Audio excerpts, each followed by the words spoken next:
"Shut up and hand over all company property." That's what she screamed, like we were in a hostage negotiation instead of the second-floor break room next to the vending machines and a chafing dish of lukewarm scrambled eggs.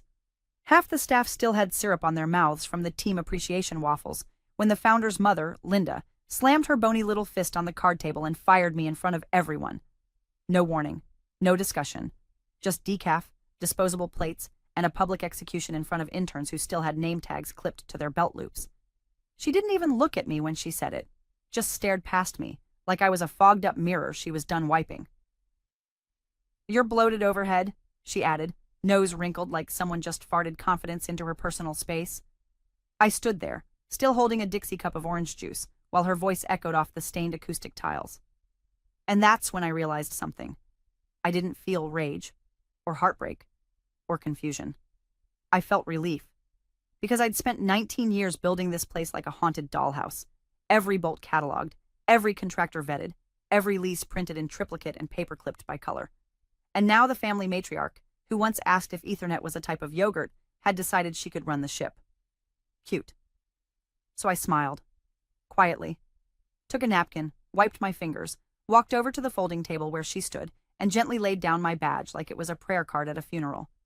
Then I asked one question.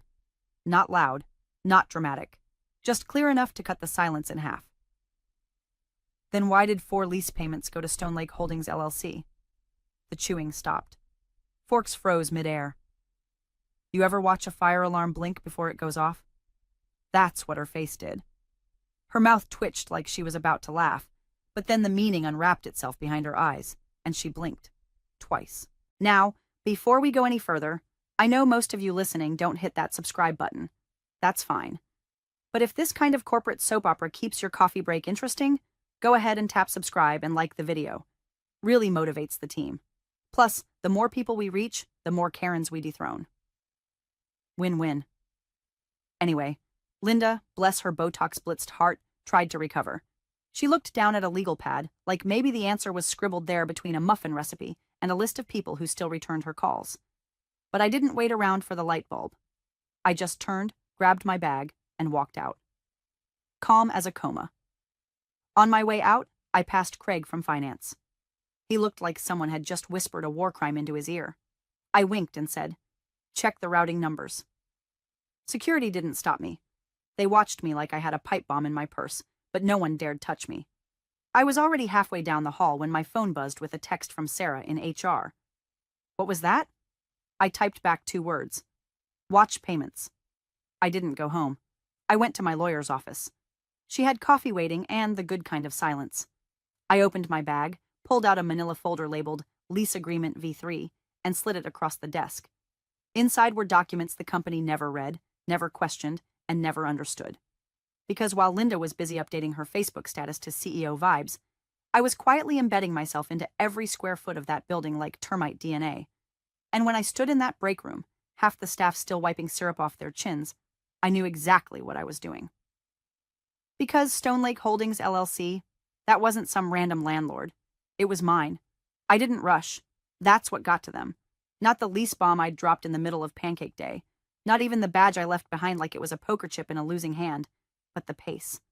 I moved like a woman folding laundry. Calm. Controlled. Like I had all the time in the world, and the kind of secrets you don't Google. My office, well, it used to be a closet before I remodeled it, was at the end of the hall near the busted printer no one wanted to admit was leased at triple fair market value. Fitting, really. I opened the door. The place still smelled like lemon pledge and failed promotions. Security trailed behind me, the 2 rookies they sent for optics, probably told to make sure she doesn't take a stapler. One leaned in to speak but changed his mind when I turned and met his eyes. It's a special kind of stare you get after 19 years of working under 6 CEOs, 2 hostile takeovers, and 1 Christmas party where the VP of sales tried to expense a stripper named Lorraine. I opened my top drawer. Empty, except 1 folder. Yellow tab. Labeled in my handwriting, Lease Agreement V3. I placed it on top of the box I didn't even need to fill, took my mug, world's okayest manager, and left the rest. They could keep the broken mouse and the dying succulent. What I left behind wasn't made of plastic and soil. On my way out, I passed Kyle from IT, who mouthed, "What was that?" like I'd just detonated something. And in a way, I had. My phone buzzed. Text from Jenna in accounting. Jenna. What was that? I replied. Watch the payments. No emojis, no kissy face, just instructions. Because that's what this was. Not an exit, a handoff. A silent pass to the next poor soul still stuck in the bureaucracy blender, trying to keep their head while Linda ran around calling herself Madam CEO like she was playing corporate cosplay. But here's the thing people forget about office managers. We see everything. Who signs what? Who skips the meetings? Who's screwing who in the third-floor utility closet? And more importantly, who reads the leases? Which, in this case, was no one. Flashback to 11 months ago. 11 months. I'm in the back corner of a conference room, AC vent blowing directly onto my neck while the founder skims a lease renewal for our new satellite office. Except it's not a renewal. It's a brand new lease. Different terms, new routing instructions, and the firm representing the landlord? Some boutique legal team I'd never heard of. I ask who vetted it. The reply? Oh, legal's busy. Just push it through. Push it through. Like we were ordering throw pillows from Wayfair, not locking into a quarterly auto-renewed lease at 4.6% escalation. That's the day I opened a new file on my home laptop. That's the day I called a lawyer friend from my HOA board and said, hey, walk me through Delaware LLC registration. Because if no one was going to read the fine print, someone might as well write it. That folder, Lease Agreement V3, contained the last 3 property agreements I'd shepherded through under Stone Lake Holdings LLC, the silent landlord in the shadows. Set up under a trust blind P.O. box, paper trail scrubbed with the kind of finesse that only comes from watching executives forge signatures on annual reports while mislabeling CapEx as OPEX. They thought they'd installed a puppet, but I'd been building a kingdom. Quietly, legally, brick by brick, clause by clause. And now? Now Linda had fired the one person who could have helped her understand what she'd just done. I could already picture the frantic Slack messages, the calls to legal, the CFO sweating bullets in his Herman Miller chair asking why all the rent payments had been going to some holding company they didn't recognize. They'd find out soon enough. I stepped into the elevator. One of the security guys cleared his throat like he wanted to say something. I didn't give him the chance. Just hit the button for the lobby and watched the doors close. Let them keep the stapler. I had the deed. By 10:24 a.m., Linda was pacing the boardroom like a raccoon with a flashlight up its ass. Somewhere between firing me and finishing her lukewarm decaf, she'd decided she wanted access to everything Teresa touched, which, spoiler alert, was about 93% of the company's operational backbone. It had pulled her into the conference room and hooked up a laptop, trying every admin credential they could scrounge from the dusty corners of Active Directory. Nothing worked. No access to the facility's dashboard. No access to lease archives. The project tracker was password protected behind a firewall with 2-factor authentication she couldn't begin to spell, let alone bypass. The interns tried guessing my old passwords. Teresa 123, let mine, password. Like I hadn't survived 5 phishing audits and a CFO who once typed his credentials into a fake PayPal invoice. I was many things. Stupid wasn't one of them. Linda snapped at Kyle from IT. Just overwrite it. Kyle, who had the social fortitude of a damp Triscuit, stammered, it's linked to her YubiKey and physical authentication, and the backup goes to her work cell, which is now deactivated and, Linda cut him off with a flick of her fingers like she was dismissing a waiter who'd brought the wrong Chardonnay. Forget it. Call legal.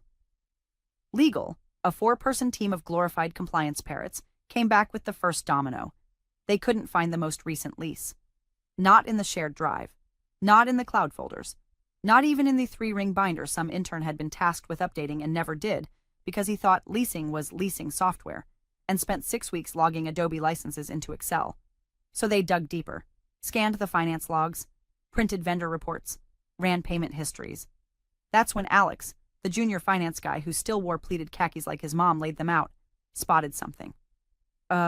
He said, adjusting his glasses. These last 4 quarterly payments, they didn't go to Sandridge Properties. Linda looked up. What? They went to a firm called Stone Lake Holdings LLC, he said, blinking like he hoped someone else would chime in and say, oh yeah, that's the founder's golf buddies company. All good here. But no one did, because no one had ever heard of it. He pushed a printed invoice forward. There it was. Stone Lake Holdings LLC. Remittance address in Delaware. Account ending in 0849.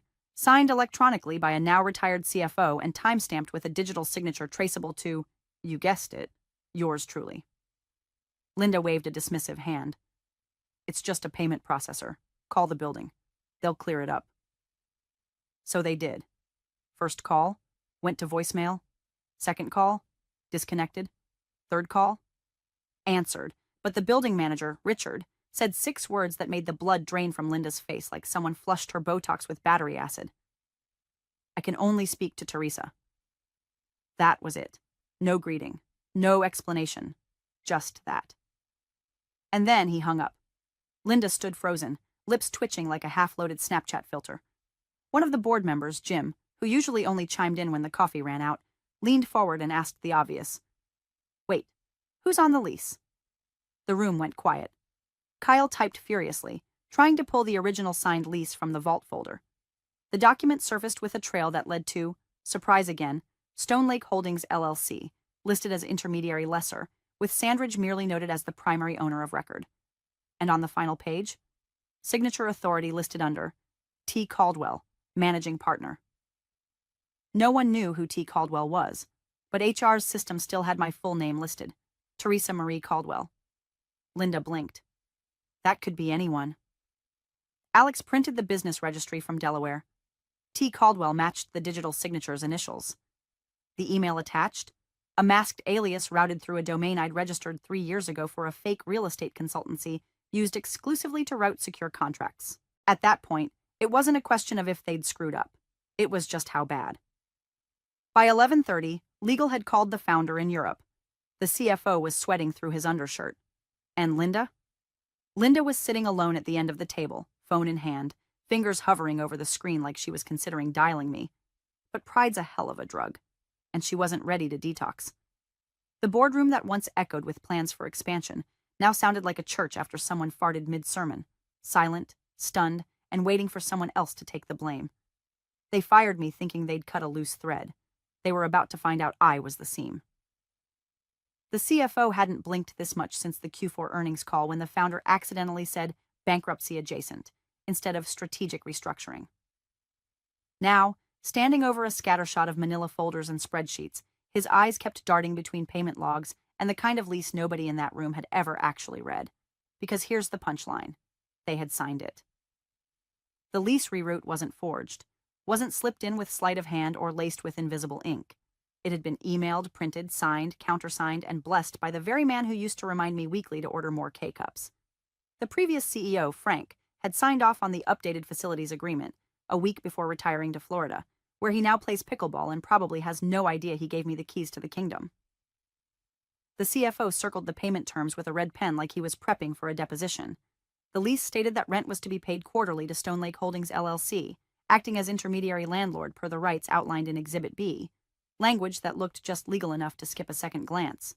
The escalation clause was there, the renewal clause was there, and tucked neatly in a footnote no one had ever questioned was the key phrase. Any and all notices to the intermediary shall be directed to the authorized representative listed in Appendix G. Guess who Appendix G pointed to? Email alias tcgohighlandops.com. That's when it clicked. Highland Ops had been my personal domain, registered 5 years ago. A fake consulting front I built for just such a contingency. Sounded generic, harmless, maybe even helpful. I used it for dummy calendar invites, test emails, and one very entertaining experiment involving a fake RFP that tricked 3 vendors into offering me a free lunch. They weren't looking at fraud. They were staring at foresight. I hadn't snuck behind their backs. I'd built a door in plain sight and dared them to ignore it. And they had. Meanwhile, Linda, red-faced and blinking like someone swapped her bifocals with a VR headset, kept muttering, "How was this approved? Who approved this?" over and over, as if chanting it might summon a scapegoat out of the Ethernet. Jim from the board finally asked the obvious. "Is it legal?" CFO swallowed hard. "Perfectly. It was vetted, signed, processed. Every payment is traceable. There's no fraud. It's just not ideal." Translation, bulletproof. That's when Kyle, sweating through his discount polo, whispered, "She played us." "No, Kyle. I outlasted you." Flashback 16 months earlier. I'm sitting at a diner just off Route 44, peeling the label off a bottle of iced tea while my lawyer, Marcy, scribbles on a legal pad. She's wearing knockoff Ray-Bans indoors and smells like cucumber lotion and tax code. We're the only two people in the place not in camo. You sure about this? She asks. I nod. I'm not getting fired for a third time by someone who calls Pinterest project management. She snorts. You want to do a clean shell or bury it in a trust? Both, I reply. I want it boring. Paper trail, but the dry kind. We set up Stone Lake Holdings LLC that day. Registered in Delaware, routed through a P.O. box in Newcastle. The EIN came through 2 days later. Bank account opened under a shell trust I'd been maintaining since my dad passed. He always said if you're going to get kicked in the teeth, at least wear steel-toe boots. Marcy handled the filings. I drafted the agreements. Clean, simple corporate poetry.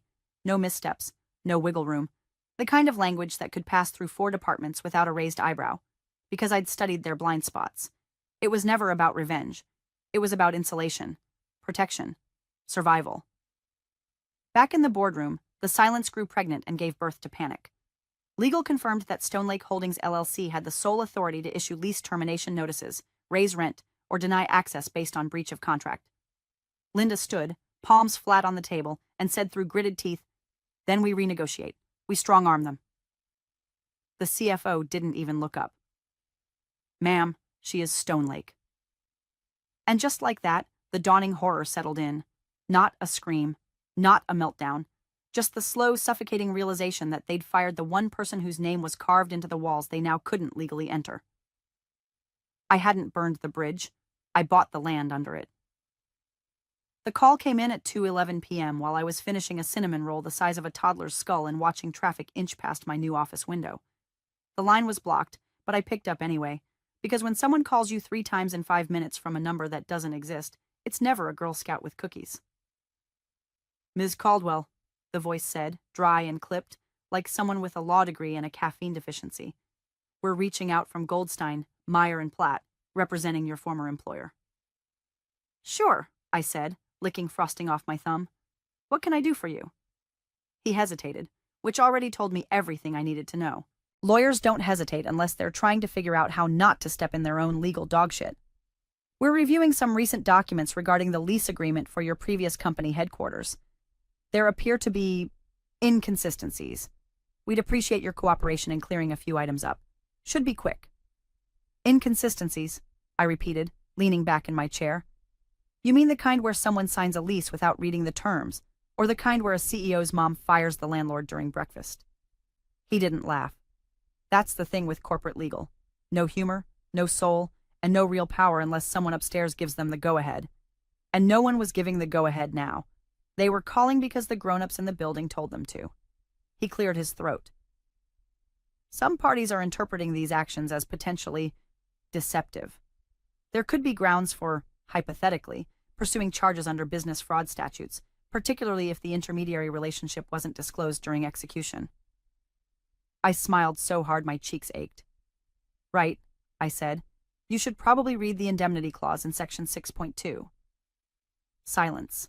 Dead air, the kind that carries the weight of 20 unread documents, and one attorney who just realized he was talking to someone who'd done her homework. I waited. Finally, he said, "You're referring to the lease language?" "Yep, Section 6.2. It indemnifies the intermediary landlord from all liability arising from contract execution, so long as they are operating within the scope of the agreement, which I was. The clause was carried over from your firm's own boilerplate language. I highlighted it in the draft, actually, in yellow."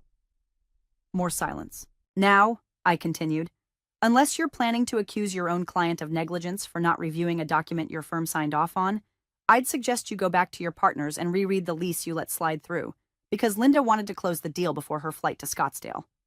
Click. He didn't say goodbye. Just vanished. 10 minutes later, a screenshot started circulating internally. Someone forwarded it to me, anonymously, from a Gmail address named OpsWhistle123. It was Section 6.2, underlined and circled in red, with a timestamp proving it had been in the document since day 1. "The intermediary lessor shall be held harmless and indemnified against all claims, actions, or losses arising from the tenant's execution of this lease, including but not limited to omissions in document review or misinterpretation of intermediary involvement." Translation. I could rent them space inside a flaming dumpster, and as long as I'd filed the paperwork correctly, they were on the hook for every scorched stapler. And I had filed it correctly. Every form, every clause. Notarized, indexed, and reviewed by my attorney, Marcy, who once litigated a parking dispute so thoroughly that the opposing party had to relocate to Missouri.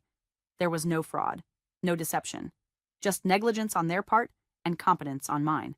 Back in the office, I poured myself another cup of coffee, still hot from the fancy new Keurig the old company wouldn't spring for, because expenses had to be justified. They were learning now what I'd known all along. The cost of undervaluing the woman who knows where the pipes are buried isn't a line item. It's a reckoning. And this was just the start. By Thursday morning, they were dragging ergonomic chairs down the sidewalk like a corporate refugee caravan, wheeling monitors across parking lots and handing out Google Maps printouts because the temporary space they scrambled to rent was 2 blocks over and lacked, among other things, air conditioning, working Wi-Fi, and enough power outlets to run the coffee machine and the server rack simultaneously. But hey, Linda wanted a leaner operation, right? Word was, they'd found a sublease on short notice. Some half-finished co-working space above a defunct kickboxing gym called Punch Life. They signed the agreement in a panic with a discount broker who thought wet signature meant don't spill coffee on the PDF. Only one problem. They didn't check the block's usage registry. And guess whose name came up first in the property management system? Teresa Marie Caldwell, under a different shell this time. Riverside Holdings, LLC. Registered 14 months prior, routed through a trust I set up in Utah during the everyone's doing crypto phase of executive stupidity. The building manager, a guy named Russell with a Bluetooth headset and zero tolerance for bullshit, flagged the access request the moment he saw the conflicting occupancy rights. Sorry, he told them flatly. We've got priority hold on that suite. Can't lease it to a conflicting entity. You'll need a release from the current rights holder. Who is the rights holder? Linda demanded, in front of 6 employees trying to set up desks on folding tables in the hallway. Russell tapped his iPad and shrugged. Says here, Teresa Caldwell. The sound Linda made wasn't quite human. Something between a cough and a scream, like her throat rejected the truth mid-swallow. She spun on the operations lead and barked, "She's blacklisting us." Staff looked up from their laptops, blinking like raccoons caught in fluorescent lighting. No one knew what to say. Kyle from IT tried to pretend he was troubleshooting a router when he was really just Googling, "Can you get sued for crying at work?" Linda, in full unraveling mode, started pacing the hallway, jabbing her finger toward the windows. "This is harassment. She's retaliating. I want a list of every property within 5 miles. I want to know who owns what, who leases what, and if she so much as sneezes near our next lease, I will sue her ass into the pavement." Problem is, I wasn't doing anything illegal. I wasn't even interfering. I'd just been prepared. Riverside Holdings LLC held priority lease rights on 3 properties in the area, including the one they tried to sneak into. My contracts were clean, and my name wasn't even publicly listed. You had to dig through 2 shell layers and a notarized trust document to even find my fingerprints. And still, they couldn't escape me. Linda's meltdown went viral internally. Someone filmed her shrieking beside the elevator bank and uploaded it to the company's Slack with the caption, "When you realize you fired the infrastructure." It got 47 laughing reactions before the channel got archived by HR. At that point, the message was clear. They had 2 choices: pay the rent I'd demand, or send their executives to pitch $1-million clients from a WeWork with sticky floors and a broken elevator. The board called an emergency meeting later that afternoon. Not to plan. Not to pivot. To beg. I received the calendar invite while sipping a smoothie in my new office. Top floor, corner unit, panoramic windows, my name on the lease and the deed. They called it a negotiation. But I already knew what it really was. An admission. A surrender. A reckoning wrapped in a Zoom link. The emergency board meeting started with awkward throat clears and the sound of someone slamming a Keurig pod into a machine too aggressively. The founder had just returned from an extended health retreat in the Swiss Alps, which, if you knew the man, meant he was golfing, drinking Negronis, and hiding from operational chaos. He still had that sunburn meets Botox glow as he entered the room, latte in hand, completely unaware that the company he built had been hijacked by his mother's vanity and my paperwork. He took a seat at the head of the table like a prince returning to his court after exile. "What's the emergency?" No one answered right away. Then the CFO, sweating like a defrosted ham, cleared his throat and cued the AV guy to play the footage. There I was, on screen, standing at the end of a folding table next to a tray of discount mini muffins. Linda in full tyrant mode, barking at me like she was auditioning for a reboot of Succession filmed in a Holiday Inn Express. "Shut up and hand over all company property." The founder squinted at the screen. "Wait, that's Teresa?" Kyle from IT nodded nervously. "She was terminated during the team appreciation breakfast." The founder turned to Linda, who was sitting with her arms crossed, eyes locked on the wall like it owed her money. "You fired Teresa?" "She was overhead. Redundant," Linda said without looking up. "We didn't need a glorified secretary milking a legacy salary." "She ran infrastructure," someone muttered. The founder blinked. "And she just left?" "Badge on the table," Kyle whispered. "Did she shout? Threaten anything?" CFO shook his head. "No, sir. She just asked why the lease payments were going to Stone Lake Holdings LLC. The founder leaned back in his chair, expression shifting from confusion to concern, then finally to dread. "What the hell is Stone Lake Holdings?" That's when the lawyer stepped in. Firm voice, no fluff. "We investigated. The primary lease was restructured under an intermediary, Stone Lake Holdings LLC, fully registered, legally binding, executed with proper authorization by your office last year." "Who owns Stone Lake?" he asked. The lawyer hesitated, then passed over a printed packet. "Teresa Caldwell. Through a series of holding companies and trusts. She has full landlord rights. We confirmed it with the property manager." The room fell into stunned silence. The only sound was the hum of the AC and someone coughing into a fist. "Wait," said Julia from Strategic Growth, eyes wide. "We fired our landlord?" A murmur of disbelief circled the table. "She's cut off our access to the new temp space," Kyle added, voice shaking. "Her other shell has leasing rights on that block, too." "I had to hold my meeting in the parking lot," Jim from sales blurted. "A bird shat on my iPad." The founder looked like he'd swallowed a thumbtack. "Why wasn't I notified?" Linda finally spoke, voice brittle. "It was a facilities issue. I didn't think it warranted board-level attention." "You fired someone with full authority over our real estate portfolio," the founder said slowly, "without even reading the lease." "She was a threat," Linda snapped. "Too much power consolidated. She ran everything like her personal domain." "Because she was the only one who understood it," the lawyer replied, steepling his fingers. "We've reviewed the lease. She holds the only rights of reentry. They're airtight. And unless we pay her or she voluntarily releases the clause, we are in breach." CFO piped in, voice barely above a whisper. "Also, Section 7.4 says rent defaults trigger a personal guarantor clause, meaning the board could be held individually liable for certain penalties." Dead. Silence. The founder rubbed his temples. "Jesus Christ, Mother." Linda said nothing. Then someone bold, someone tired, murmured, "Maybe it's time we reconsider leadership, before she gets us blackballed from every lease in the Tri-County area." The founder looked around. No one objected. Even the intern, still technically unpaid, nodded slowly, like he'd just seen his whole college debt flash before his eyes. The meeting ended with no resolutions, no public vote. But when Linda stood up and left without a word, no one followed. They just watched her go. Her grip wasn't just slipping, it was gone. The offer came by courier. Not email, not phone call. An actual man in a suit with too much hair gel and a leather folio tucked under his arm like it held nuclear codes. My assistant, who used to be a receptionist at my old firm before they outsourced her job to an app, buzzed me and said, "You're going to want to see this." He introduced himself with a sheepish smile and handed me the envelope like it was about to explode. Inside, a formal proposal from the board.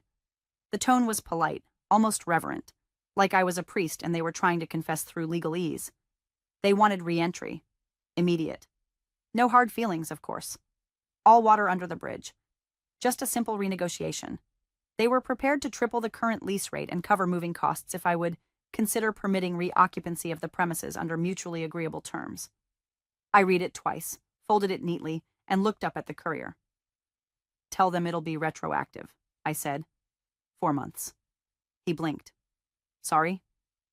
"I'll allow re-entry," I repeated, "but they're paying triple for the last 4 months, not just the next 12. The lease doesn't say, from the point of renegotiation. It says at landlord's discretion. And I'm feeling pretty damn discretionary today. He nodded slowly and left without argument. An hour later, my phone rang. This time, it was a board member. Julia, from Strategic Growth, the only one who ever brought her own pen to meetings. She sounded exhausted, like she'd been fielding calls from staff working in stairwells and janitor closets. "Teresa," she started, "please, there has to be another way. The retroactive clause. It'll wipe out our reserves." "Should have read the lease," I said flatly, sipping coffee from a mug that read, "In charge, since always." "Be reasonable," she whispered, voice tight with desperation. "We'll pay double. Not retroactive. Just help us stay open." I swiveled in my chair and looked out the window. Downtown buzzed beneath me, and in the glass I caught my own reflection. Calm, composed, and finally unshackled. A flashback rolled through me like a bruise waking up. 3 years ago, the COO position opened. Twice. I was promised a review. Instead, they brought in Vince. Vince with the bad tie knots and worse ideas. Vince who thought HR fell under snacks and morale. Vince who once asked me if leases were the same as rentals, just with fancier fonts. Vince lasted 5 months. They didn't call me then, either. 6 months after that, a new search began. I sat on the panel, scored highest in every internal evaluation, wrote the damn onboarding plan for whoever got the job. Did I get it? No. They gave it to Chad. And when Chad fell apart after embezzling conference funds to finance a pyramid scheme involving alpaca meat, they froze the position until further notice. Until Linda arrived. She didn't even ask if I wanted the role, just assumed I'd keep the wheels turning like always while she played CEO Barbie and scrawled vision statements in glitter ink. Now they needed me. And I wasn't angry. I wasn't even smug. I was done being overlooked. "You want the space?" I told Julia. "You'll pay 4 months retroactive at triple rate, plus 8% interest, plus legal review fees, plus a $25,000 goodwill reinstatement." "That's extortion," she breathed. "No," I said. "It's the market correcting itself." Silence. Then, "We'll wire the funds today." "Great. Have your people coordinate with my lawyer. She's on a ski trip in Aspen, but her assistant is a demon with DocuSign." I hung up and leaned back in my chair, breathing in the quiet. Not revenge. Not yet. But the terms were mine. And Linda? She hadn't called, hadn't written, which was good, because she was the final clause. And I wasn't done rewriting it. The carpet was new, thick, silent. The kind of carpet you put down when you're rich enough not to care if anyone spills on it because you already own the floor beneath it. I walked into the conference room at 10:03 a.m. sharp, my conference room now, wearing a blazer I used to save for annual reviews, back when I thought corporate respect was something you earned. Turns out, you just have to own the building they disrespected you in. The board was already seated, every face pulled tight with that nervous, sweaty sheen you only see during layoffs and SEC audits. The founder sat at the head, looking 10 years older than he did on the company's glossy about page. His mother, Linda, was beside him, arms crossed, jaw set like stone, eyes flicking around the room like she could find an exit strategy in the light fixtures. I didn't speak at first. Just placed a thick document folder on the table, pulled a pen from my pocket, and clicked it once. That sound echoed like a gun cocking. "This is the revised lease," I said, tapping the folder. No one moved. "The rate remains triple. Retroactive terms stand. Interest rates locked. You'll retain occupancy with full utilities and operational privileges, but..." I flipped to the signature page and slid it forward. "There's one clause that's non-negotiable." Linda sat up straighter. I turned to the founder. "I'm not leasing to her." He blinked. "Excuse me?" "You can have the space," I said, calm as iced bourbon. "You can even keep the custom wiring, the HVAC install I personally oversaw, the conference room tables that I built the vendor relationships for. Hell, I'll even throw in the reserved parking spots. But she doesn't get to set foot in this building again." Linda opened her mouth like she was about to bark something sharp, but I cut her off with a single raised finger. "I don't rent to people who scream across tables. I don't rent to people who call my career bloated overhead. And I especially don't rent to people who think firing the infrastructure is a smart leadership move." The founder looked down at the contract, then at his mother, then at the board. No one said a word. And then Jim, God bless Jim from sales, murmured. She's right, Julia followed. We can't keep bleeding money and credibility. Kyle from IT, still chewing the inside of his cheek, just nodded. The founder sighed. Can she stay on in a remote role, consultant? No, I said. She goes, or your company goes. That was the moment. That slow, suffocating pivot when power shifts and people realize they're sitting on the wrong side of the blast radius. The founder didn't argue. He simply turned to Linda and said, voice like wet gravel, it's time. She stared at him like he'd betrayed her at the Last Supper. Then she stood, slowly, smoothed her blouse, and walked out without looking back. I laid the pen on the table. I'll wait in the lobby. Send someone out when it's signed. 10 minutes later, it was done. No handshake, no closure speech. Just the sound of shuffling papers and the weight of a bad empire collapsing under the gravity of its own ignorance. I left the building, my building, with the revised lease in one hand and the office keys in the other. The badge they deactivated after firing me, still dead. I never reactivated it. Let the new COO request a fob like everyone else. At 11:59 a.m., Marcy texted me a screenshot. Wire confirmed. The first tripled rent payment. Clean, cleared, deposited. I didn't smile, but I did order lunch from the sushi place they used to say was too expensive for admin staff. I ate it alone, at the head of a reclaimed conference table, and not one damn soul told me where to sit.